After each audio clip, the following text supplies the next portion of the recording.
Bonjour à tous, donc après vous avoir présenté la EZT 3D T1, on va passer à une gamme supérieure, on va passer à la Tevo Little Monster, qui est gigantesque, qui fait à peu près 1m20, 1m20 ça lui arrive au niveau du support de bobine, elle est gigantesque, elle est hyper lourde, elle fait une trentaine de kilos, 28 kilos précisément.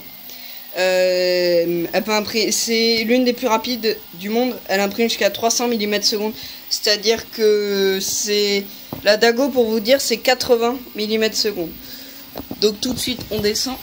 Donc la tête, c'est une tête avec une buse très très longue, donc elle est chauffée à beaucoup de points, et du coup c'est ça qui fait qu'on peut imprimer vite. Dessus on a un extrudeur, donc un moteur, vous voyez, qui pousse le fil, donc c'est un pignon. Regardez, on le voit bien en plus. Vous voyez, c'est un moteur qui pousse le filament. Et celui-là, il est démultiplié. C'est-à-dire que la grande roue, elle est entraînée par une petite roue qui est dedans, là, dans l'axe. Et du coup, il y a beaucoup de force, ce qui fait qu'on peut aller très vite. Voilà. Donc, ensuite, la carte, c'est une MKS. Mais c'est... Attendez. Hop.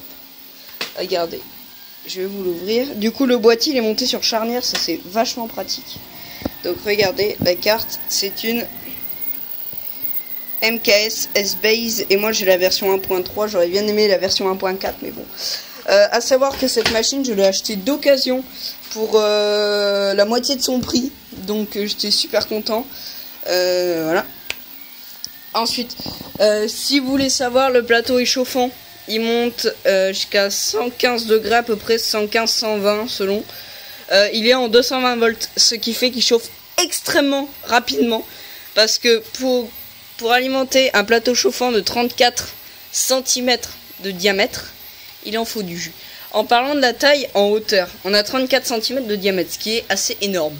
En parlant de la hauteur, on a 50 cm de disponible. C'est monstrueux. C'est une énorme bête. Voilà, c'est des matériaux de super bonne qualité. Regardez l'épaisseur, ça c'est de l'acier. Hein. C'est regardez, je peux taper dessus, elle bouge pas. Hein. C'est voilà.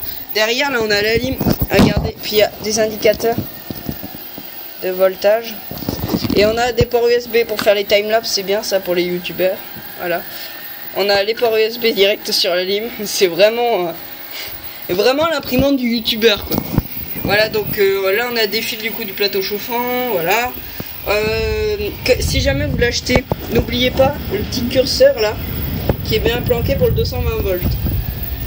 Ensuite moi j'en ai, c'est des TL Sponsor du coup pour qui diminue le bruit et qui évite surtout c'est un petit effet peau de saumon en fait, ça s'appelle le salmon skin, qui est assez désagréable. Si jamais vous peignez vos pièces, après vous en fichez. Voilà. Et en plus, parce que les profilés alu et tout, ils font caisse de résonance. Il y a des blocs ici, avec un petit bloc en caoutchouc entre les deux, qui fait diminuer le bruit des moteurs. Voilà. Donc je vous ai à peu près tout dit. Pour les experts, la carte c'est une carte 32 bits, ce qui permet d'aller super vite. L'écran ici est tactile. Voilà, donc il est full tactile. Regardez, là on peut voir les températures. Du coup, je vais pas vous faire les détails, c'est comme sur une EZT, sauf que là tout est tactile, tout est bien fait. Regardez l'écran, je peux le choper. Voilà, merci. Bonsoir. Elle a pas le wifi, elle a les ports internet. Et la carte, pour vous dire le point de vue de qualité. La carte, il y a carrément un ventilo pour elle. C'est extra. Voilà. Il y a le ventilo pour la carte. Voilà.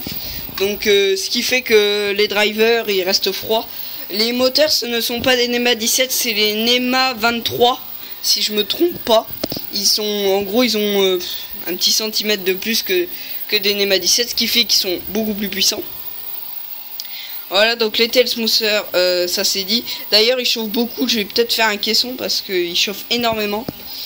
Tac. Il y a les petites LED qui servent à rien, juste à dire quand la tête elle chauffe. Quand la tête elle chauffe, vous voyez, ça s'allume. Et derrière, sur la lime, quand le plateau chauffe, ça s'allume en rouge. Voilà. Donc Vous allez en voir des impressions. Cette machine déchire jusqu'à 50 microns. 50 microns. Et c'est pas étonnant vu la qualité des matériaux. Voilà. Donc là je suis en train de faire un petit truc qui va faire l'objet d'un review. Donc je vous le dis pas. En tout cas ça aussi ça va être un review. Voilà, je vous en passe pas plus. Oh, vous en avez déjà trop vu. Donc allez, ciao.